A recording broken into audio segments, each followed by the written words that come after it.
Welcome to the Great Detectives of Old Time Radio.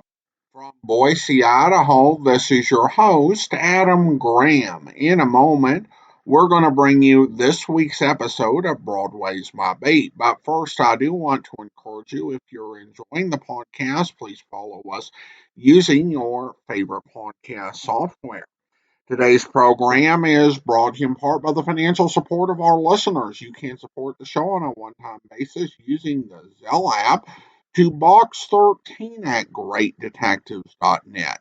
You can also become one of our ongoing Patreon supporters for as little as $2 per month, and I want to welcome Christopher and Richard as our latest Patreon supporters, both supporting the podcast at the Shamus level of $2 or more per month. Thank you so much for your support. Now, from May 5th, 1951, here is the Harry Foster murder case.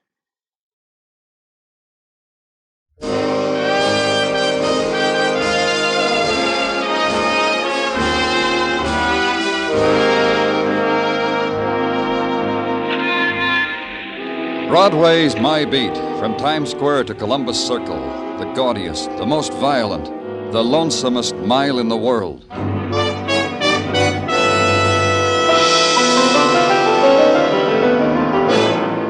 Broadway's My Beat, with Larry Thor as Detective Danny Clover.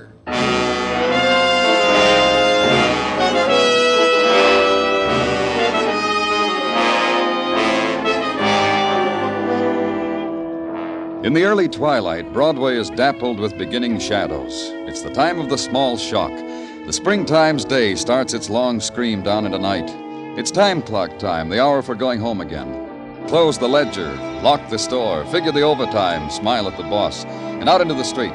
Blink, then run. The subway waits for no man. Home again.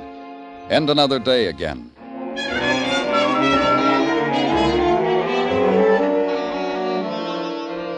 My day was just beginning, north on Broadway and to the east, Central Park around the 80s, and pushed through the crowd whose focus was a park bench that faced the street. All right, come on, break it up there, let him through. And Sergeant Muggavan tells you why you're there. Right over here, Danny.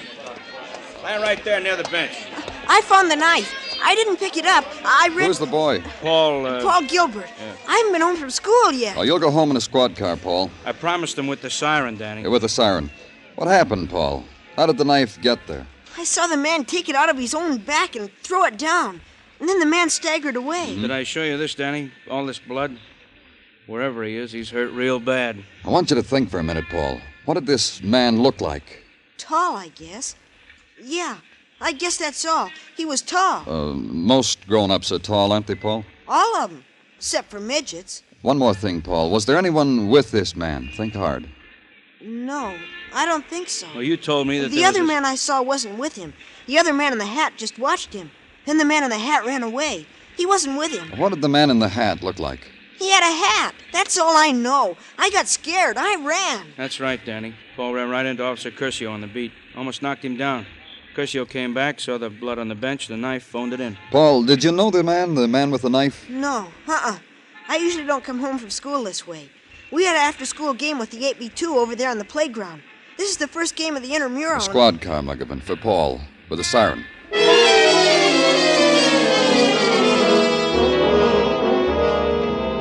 Then the careful tracing, the sifting through the shadows of a city, the dust of a city, the hiding places of a city into which a wounded man must crawl and lie for a time, and then wander in search of a kindlier place, a darker place, and leave behind him the trail of the wounded, the blood of his life.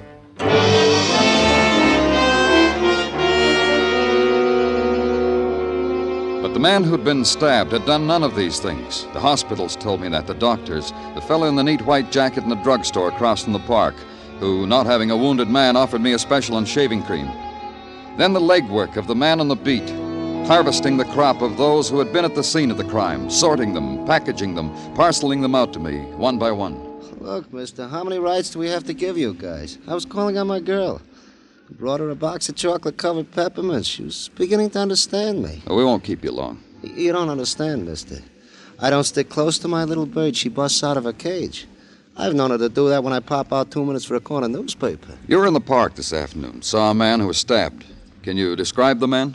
I was never in no park where an unfortunate got stabbed. An officer took your name. You made him erase it, start all over again because he wasn't spelling it right.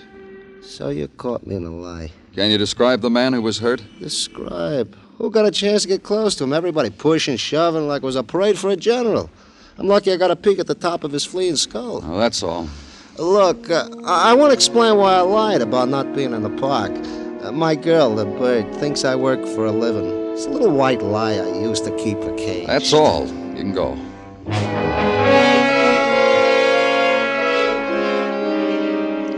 Then the man who is eager, whose eyes dart and pierce, who follows you as you move away from him, stays close to you, needs the lapel of your coat. I was real close to him. He had a knife in his back. He breathed in my face. I could tell you the color of his eyes, how close I was. Now, tell me.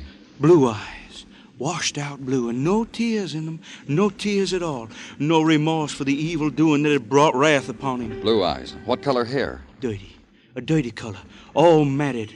No, it was blonde and shining, and there was a kind of light that shone about it. That's because he was dying. Dying in protest against all the wickedness that'll drown us all. A big man, a short man, What does it matter how he looked? I was close to him, I tell you. He reached out his hand to me, touched my hand, the tears on my face. Help him out of your office. Motion a policeman over. Watch him be gentle with the man. Take him away. And then motion for the next one to come in. I realize, of course, that you're imposing on my time. Not that I mind. It could be a welcome relief from those spoiled monsters I simper and smile at and diaper. You're a nursemaid, Miss Cram, is that right? Call me governess, and call me Virginia. Miss Cram doesn't sound like me at all, don't you think? You take the children to the park every day? From 4 to 5:30, except on rainy days. On rainy days, the children and I stay at home, and I'm permitted callers from 4 to 5:30. That's on rainy days. You told an officer you saw the man who was hurt. I was making conversation. I needed that to get those brats out of my hair. You didn't see him? I wouldn't have gone near him. But I can tell you who did see him, the looker. Who? The looker. All of us in the park know her. She sits in a window across the street on the 5th floor, watches every move we make every day. Sits there and watches. It makes you feel as if you're being spied on, know what I mean? 5th floor, in an apartment on 80th and 5th. Oh, you can't miss her. Just stand out in the street for a while. Her eyes will bore right through you. But on a rainy day... I know, you're permitted callers. That's all, Miss Cram.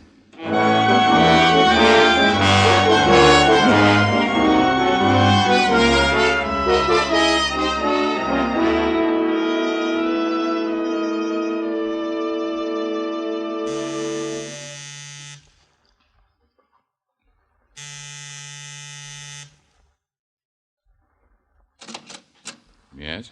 I'm Danny Clover, police. We haven't done anything. I know. I don't even know who you are. There's no name card on your door.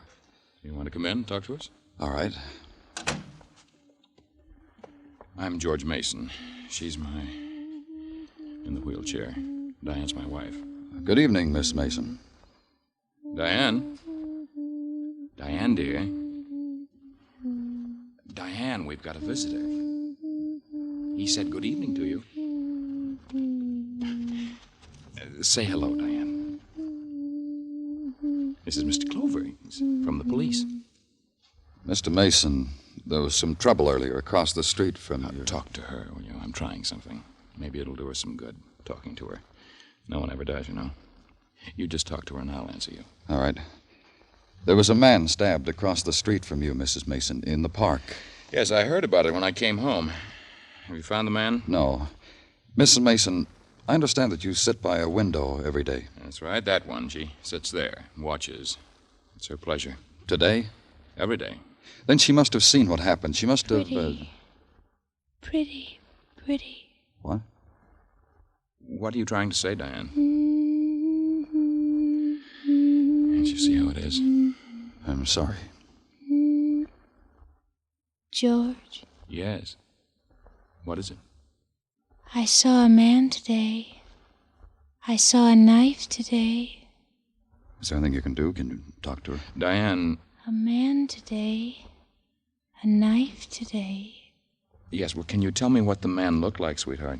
Knife. Was he a big man? Was he a small man? Was he a nice man? Man. Did you like him?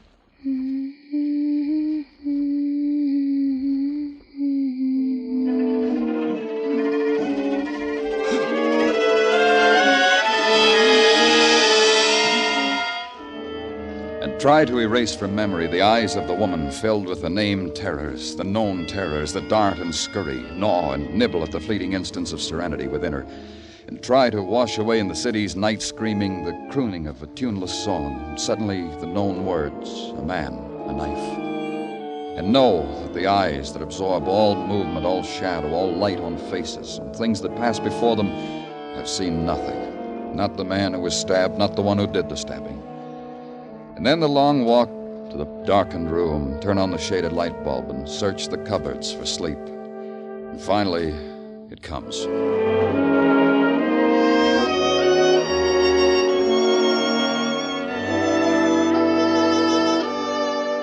In the morning, the scorching cup of coffee, the walk to headquarters, and the cheery greeting on the threshold from the cheery Sergeant Tartaglia. Welcome, Danny. Welcome to your abode away from your abode. Good morning, Gino. The best. The sunniest, the bravest. Not so early, Gino. All I've had is a cup of coffee. For which I am delighted. Huh? For which I am delighted. Come, I will escort you to your office, Danny. You will see there how I have taken the liberty to spread upon your desk a repast. You shouldn't have done it, Gino. A repast consisting of a hot paper container of coffee and a half a dozen cinnamon buns. Voila, the repast. Partake. Looks good. How else should they look? The cinnamon buns were baked in the oven of Mrs. Tartaglia with her own 2 lily whites. Go ahead, partake. Munch if you like. Delicious. Thank Mrs. Tartaglia for me. Goes without saying.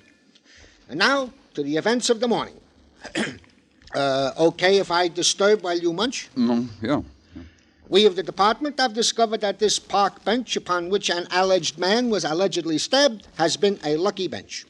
Or unlucky, depending, of course, on the point of view of whom sat there. You'll explain it to me, Gino? Goes without saying. The lucky part of the bench is that 5 weeks ago, a man found upon it, wrapped in a newspaper, $300. Turned it over to Lost and Found. So? So is that 4 weeks ago, same man turned into Lost and Found from the same bench a like newspaper containing another $300. And we have not seen this pleasant, honest citizen since. Do you have his name? Oh, it goes without... Harry Forster, 1345 West 16th.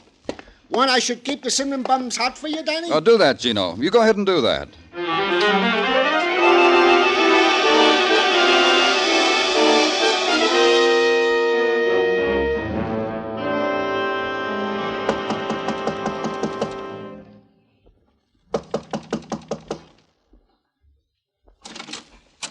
Please help me. Please come in and help me. What's the matter? My husband. No one will help me. I asked the neighbors. They said, call the police, call an ambulance. Please help. Where is he? You'll help. He's in our bedroom. I think he's dying, and no one. You're Mrs. Foster? Yes, Harry's wife. He came home last night, and there was blood. He just looked at me like an animal, and... There he is, mister. Help him. Please help him. Dead. No, you're wrong. He's been dead for a long time. He was asleep. Only asleep.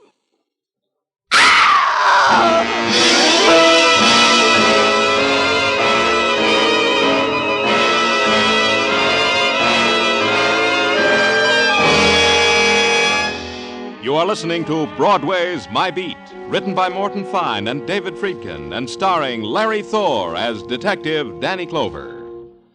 On CBS this Sunday evening, Charlie McCarthy will play a tattoo artist for a group of sailors, while beautiful Ann Southern acts as his reluctant model.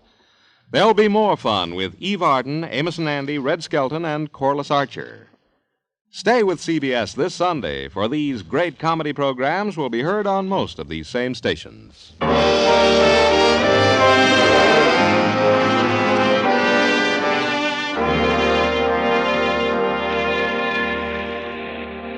In the Maytime, the sun grins down and pats Broadway's cheek. Broadway loves it. The sunlit minutes are added to the 10-minute break for a cigarette. The walk is slower, the sway gentler. The windows are opened wide, and the doors, too. And glints of sunlight are carried through long hallways on the sigh of a summer's wind, touching the lips of the girl at the typewriter, touching the hand of the man at the water cooler watching her, touching the steel of the file cabinets, warming them. And having made the tour, back onto Broadway and start all over again. But where I was, there was no warmth. Only a woman drawing a shawl tight around her shoulders and talking quietly to her dead. Harry, listen to me. You were right. We should have told them. We should have told them all about it. Then you wouldn't be like this, and I would. Mrs. Foster, what should you have told us? What did you say? What should you and your husband have told us? About the money, nothing else. The money he found on the park bench? Yes. You see, we should have told them, Harry. But he did, Mrs. Foster. He reported it, turned it in. You don't understand. I knew no one would understand. Then maybe you can help me. Friday was always Harry's day off. From the factory out there. You can see it from here, see? On his day off, I'd pack him a little lunch, and he'd kiss me goodbye. Walk uptown to Central Park. Go on. He always went alone. He always sat on the same bench. Harry used to describe it to me. What he saw, people he talked to. Felt as if I'd been there with him. And one day he found money in a newspaper. And turned it in, like you said. The next week turned it in. But after that, I told him he didn't have to do that anymore. You mean he found more money? Is that what you're trying to tell me? What? You mean he found more money? For 5 weeks in a row. I told Harry he didn't have to turn it in anymore. I told him to go back. To be sure and keep going back. Every week. Yesterday, too. And we'd be rich. No more of this. No more factory. Why didn't you call us when he came home hurt? Call a doctor. It would have spoiled it, ended it. The money, don't you see? I thought he'd live, and with that money.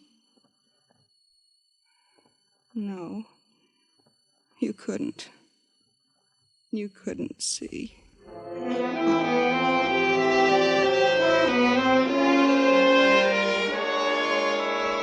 Then she turned from me and walked over to the window, stared out of it. Across her shoulder into the noon sunshine, I could see the factory emptying its lunchtime employees, the crowd breaking off its fragments, to the curb with the lunch pails, to the push carts for the ham on white and coffee. Then the other sound, the feet in the doorway, the entrance of the professionals, coroner, photographer, reporter. The man had been murdered. I left.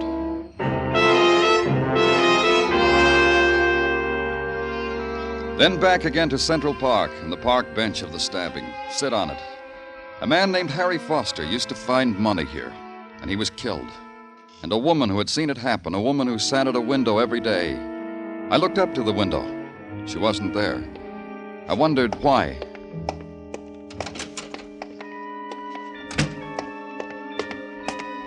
I knew why. She was in the wheelchair. There was a man pushing it carefully down the steps. Can you scooch a little to the side, friend? Oh, need a hand? Yeah, if you want.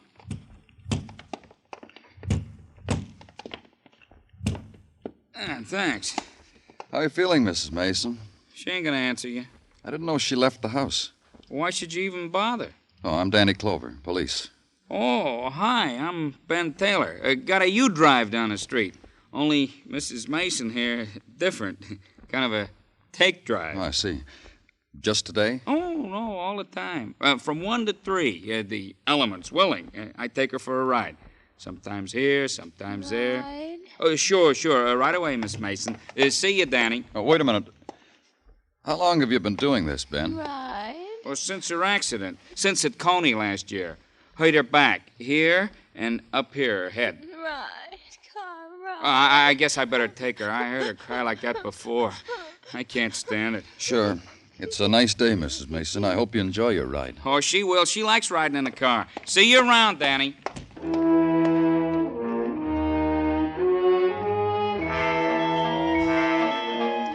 I watched Ben lift her gently out of the wheelchair, lift her into the back of the car, close the door, fold the chair, place it in the car trunk.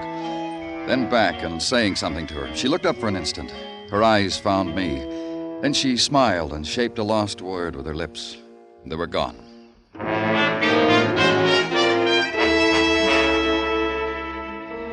And back at headquarters, the wall clock ticking off the hours of Harry Foster's death.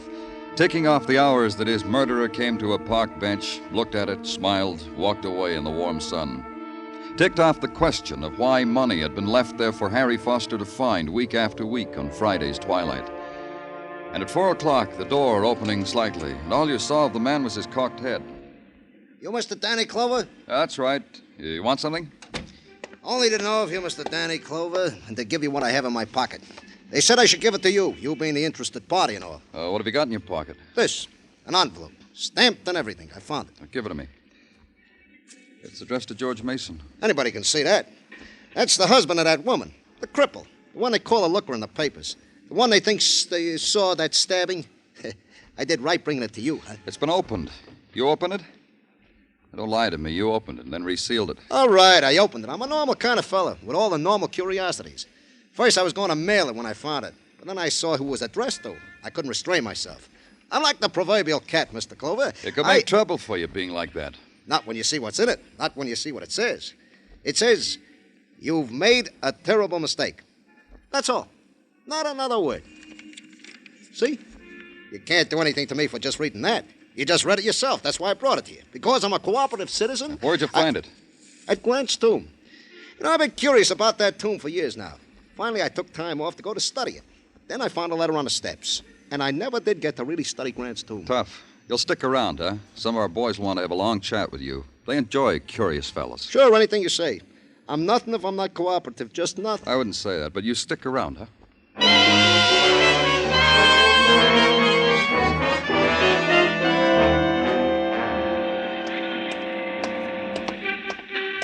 Hi, Ben. Well, hello, Danny.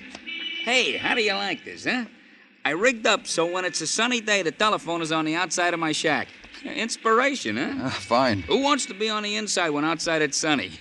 You car renting, Danny? I can give you rates. Just talk. If you don't do business together, we never become enemies, huh? What's on your mind? Mrs. Mason. Ah, yeah. Sad, huh? You know, if you set your mind to it and consider all she's been through, and then look at her, she's a pretty woman. I noticed. You said she was hurt in an accident at Coney Island, Ben. What kind of an accident? On the roller coaster. You know, one of them rides. Fell off right near the end of the ride. She stood up, fell. Was she with anyone? Yeah, her husband. You want to know something? In spite of the heartbreak of having a wife like that, you know, Mr. Mason is one of the nicest guys I ever met. What about Mrs. Mason, Ben? What about her? Can anyone ever talk to her, have a conversation with her? I talk to her. About what?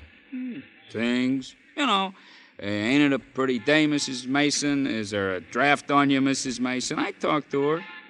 But she just hums and sings.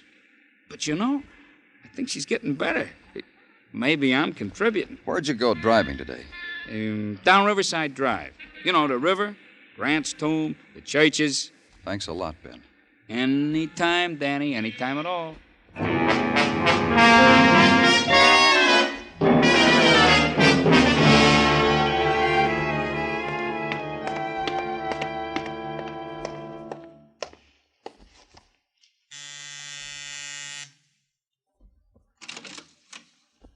Oh, hello, Mr. Clover.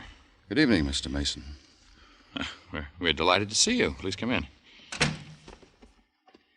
Diane, it's Mr. Clover. Diane looks better, doesn't she, Mr. Clover? Yes, she does. I brought you something, Mr. Mason. Here. Oh? A letter? It's addressed to you. Read it. I don't understand. Read it. Yes, it is. It's addressed to me, but it's been opened. That's right. Read it. All right. No. The note says you made a mistake, Mr. Mason. Mrs. Mason, your husband might be electrocuted for a murder he committed. Leave her alone. I wasn't going to touch her. Cut it out, Mrs. Mason. What's the matter with you? Have you gone out of your mind, Clover? I said cut it out, Mrs. Mason. I told you leave her alone. All right, you've come here to accuse me of murder, but leave her alone. George, Don't worry about anything, dear. get me a drink of water. What? What did you say? A drink of water, George.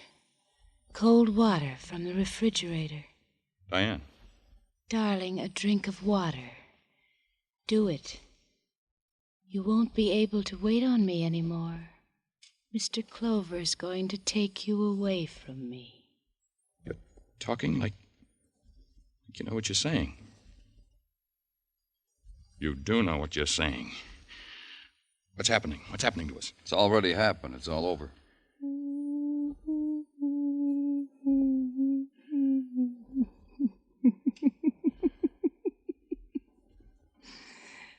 Poor George. Paid off, didn't it, Mrs. Mason? Sitting at the window watching for a man your husband could kill.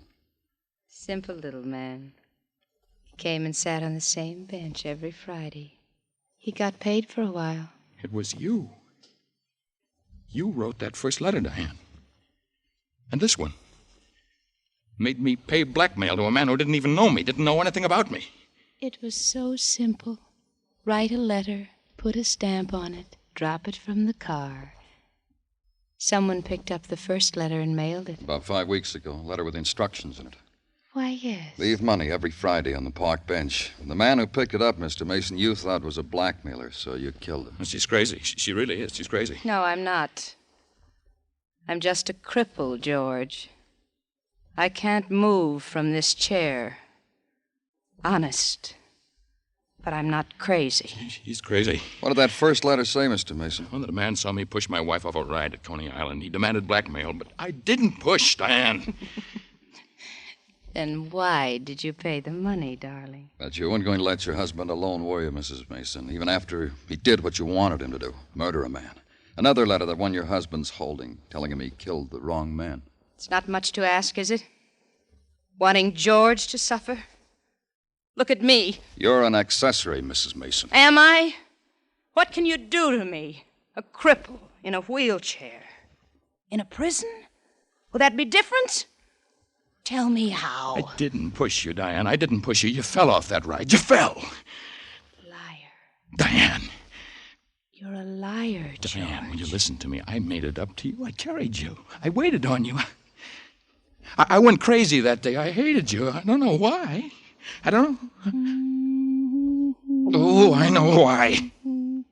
You're an evil woman. Evil. Poor George. You should have died. You should have. You should have. Poor George. Poor George. You should have died.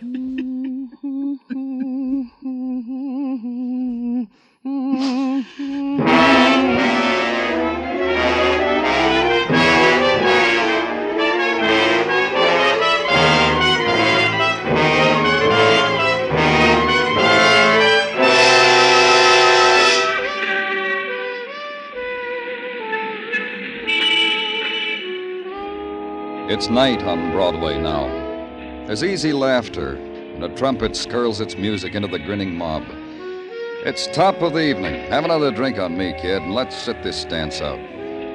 It's a street gouged out of a scarlet dream. It's Broadway, the gaudiest, the most violent, the lonesomest mile in the world. Broadway, my beat.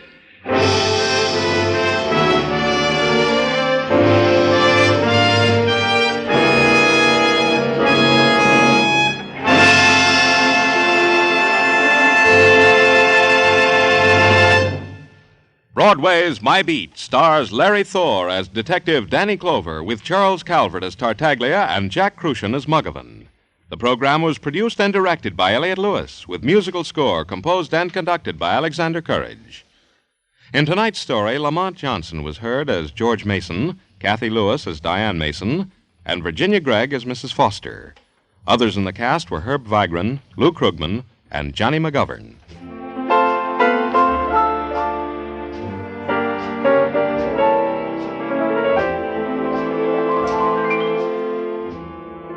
Every Saturday night, Jan Murray takes a tip from Danny Clover and goes looking for people.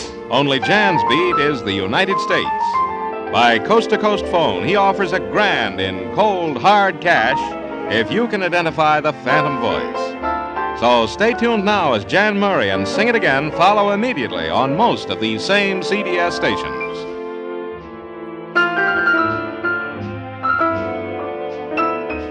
Joe Walter speaking. This is CBS, where you laugh at Jack Benny every Sunday night, the Columbia Broadcasting System.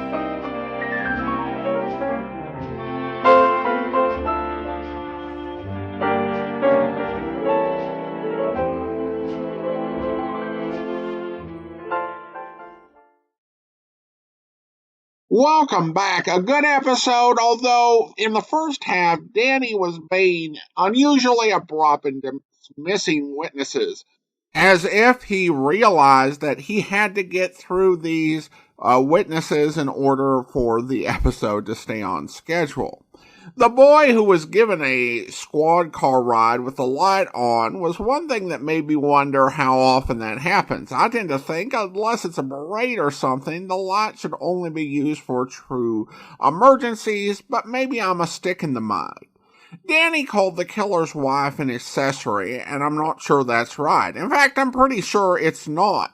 But I think the writers struggle with the idea that someone can be morally responsible for a death, but not legally culpable. Because, yeah, she's definitely guilty of extortion. And, of course, she hoped her husband would do the killing. But hoping that someone commits a murder doesn't make you an accessory to the murder.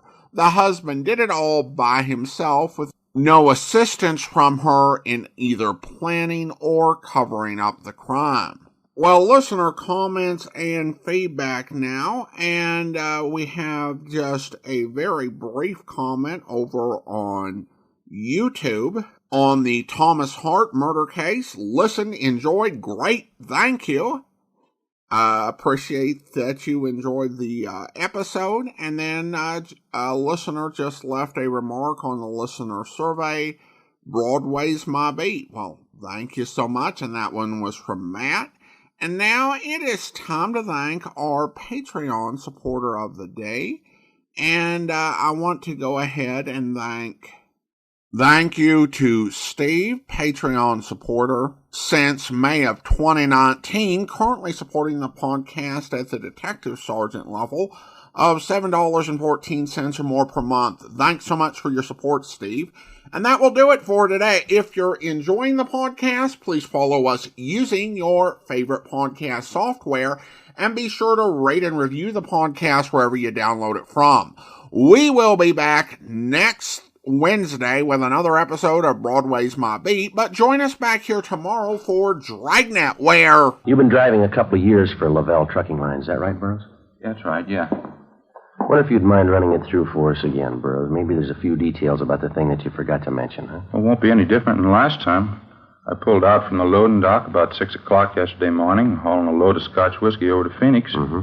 Pulled up for the red light at Alameda and Jackson. That's when the guy pulled open the door and got in next to me. Put a gun in my ribs, told me to look straight ahead. First thing he did was hand me that pair of goggles and tell me to put them on. Same kind the welders use. Front of the lens was covered with tape. I put them on. I couldn't see a thing. Guy took over the wheel and started driving. Well, did you have any idea what direction you were heading in? No, not with the goggles on. I tried to follow at first, but I got all mixed up. Couldn't tell where he was driving. Made quite a few turns. He drove about 25 minutes, I guess, before we pulled up. Mm-hmm. That's where the switching point was. 2 more guys met us there. I could only tell by the voices. They pulled me out of the truck and put me in a car. I hope you'll be with us then. In the meantime, send your comments to box13@greatdetectives.net. Follow us on Twitter, Radio Detectives, and check us out on Instagram, instagram.com/greatdetectives. From Boise, Idaho, this is your host, Adam Graham, signing off.